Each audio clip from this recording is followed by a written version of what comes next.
Hey YouTube. So today we're going to be talking about nihilism. What is it? What does it mean?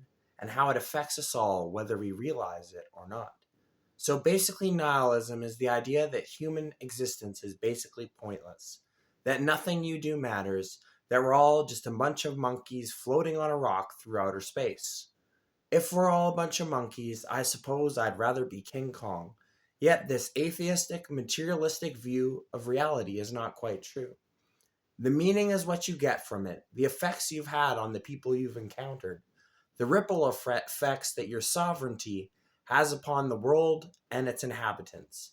As you, my viewers, become more sovereign and aware, as you start to become beacons in the black haze in this world and do that inner alchemy, not only do you transmute your pain and fear, but you can also transmute the pain and fear of others into hope and into sovereignty paradigms. Let's keep this more individuality based for now, though. I used to struggle with cold, calculating depression. I was a survivor.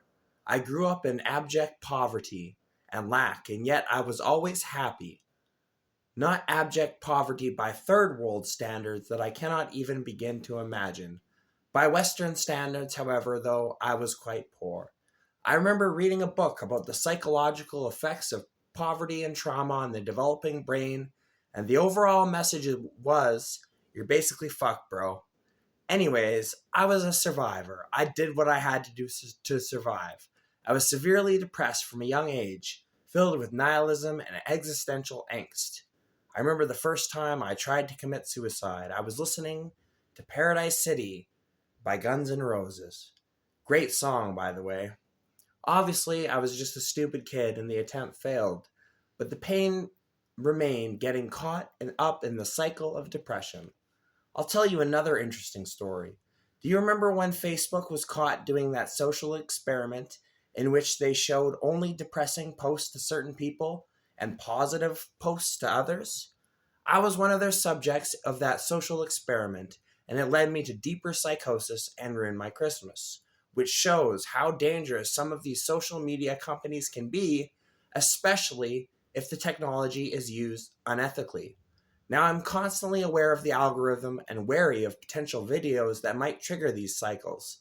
I see videos on my feed and think to myself, oh, they're trying to promote delusions of grandiosity, or oh, they're trying to make me paranoid and think I'm a targeted individual, and see these attempts for what they are. Recently, the Canadian government has just passed a law in which it says it will curate the videos on your home feed and your recommended videos. This is a major shift, since the videos are often found in the related videos on the right hand, so the videos on your home page as well as the videos you can discover. Like a certain number of slots are dedicated to Canadian content. The ability of the government to control information can lead to censorship and control. For example, they could promote Canadian content of how great lockdowns are or something like that, etc. And by controlling the new videos you are able to find, they can manipulate you in various ways. This godlike technology has become ever pervasive in society, and their mechanisms of control have become increasingly sophisticated. Many of the videos I could easily find before on niche topics and truly inspirational content about the inner workings of the mind are suppressed by the algorithm, including, unfortunately, my videos. Anyways, I've struggled for depression for a long time. At this point, I realize, however, that I'm simply too blessed to be depressed. I don't really believe in a God watching and judging everything, but everything you do, but I do believe in cosmic law and order, which is alluded to in the laws of sowing and reaping. What you put energy into grows and comes back to you. It's like that old Native American story. There's two wolves fighting a battle inside you. Which one is stronger? And the answer is the one you feed. We're always battling with greater and lesser natures of our being. Yet fear overrides that. That's why many YouTubers seek to keep you in a constant state of fear and outrage. You're on a moral crusade for the Most High to bring liberty, or you're on a moral crusade to protect marginalized groups, or whatever it is. They try to keep you overwhelmed with groupthink so you cannot see or think clearly, and activate that fear so you can't make rational decisions, and to force you to conform to some kind of ideology or way of viewing the world. At this point, I have Trump fatigue syndrome. Before 2026 or 2016, there was a great awakening that was supposed to happen. People were stronger spiritually, and vast amounts of information were readily available for all, especially concerning divergent or niche topics.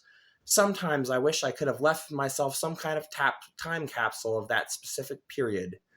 Then, with the rise of Trump, everything has become hyper partisan, worrying about things you can do nothing about, externalizing your power, ever greater forces pushing you back into the herd, and the energy of fear, negativity, and control.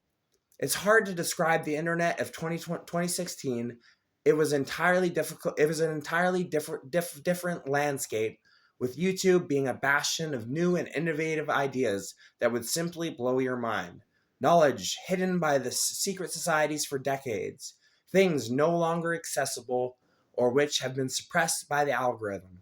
One thing I've noticed is that YouTube seems to promote a lot of Gnostic ideology. The idea of God is evil, everything that he has created is evil, and the NPC living soul dynamic. That some people are special while other people are simply background characters. I'm not here to debate those points. Think about this though. The non-player characters provide the story for the game. Without the NPCs, you wouldn't be able to play the game. They come in all shapes and sizes and keep the story rich and meaningful. The problem comes when they start trying to force you to conform and give you advice to do things that don't have any meaning or don't align with your spiritual vision or purpose. At any rate, it's interesting to see how the algorithm promotes a lot of Gnostic ideology.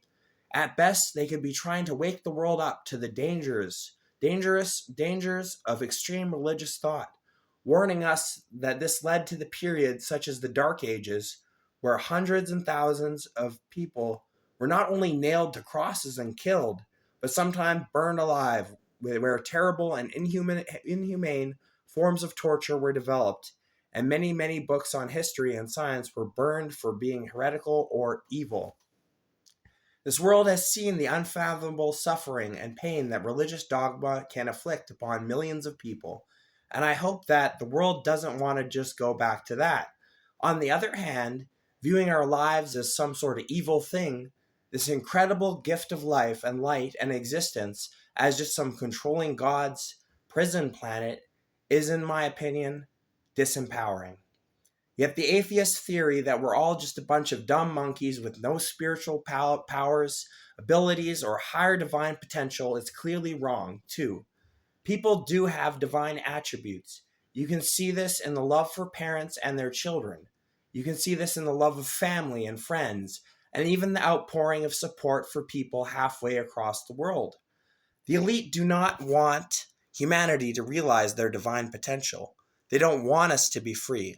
They want us to ask permission, to live in lack and limitation while our technological overlords call the shots. But I'm here to remind you that the divine potential exists. Your divine potential exists, and you don't need to do anything to activate it. All you need to do is remember. Remember that you are divine and sovereign. You don't need validation or approval from anyone to be that way. You don't need any special chants or secret frequencies to do this. You just need to remember that you are sovereign and look inward to your own divine potential and remember, you are the magic. Stay blessed, everyone.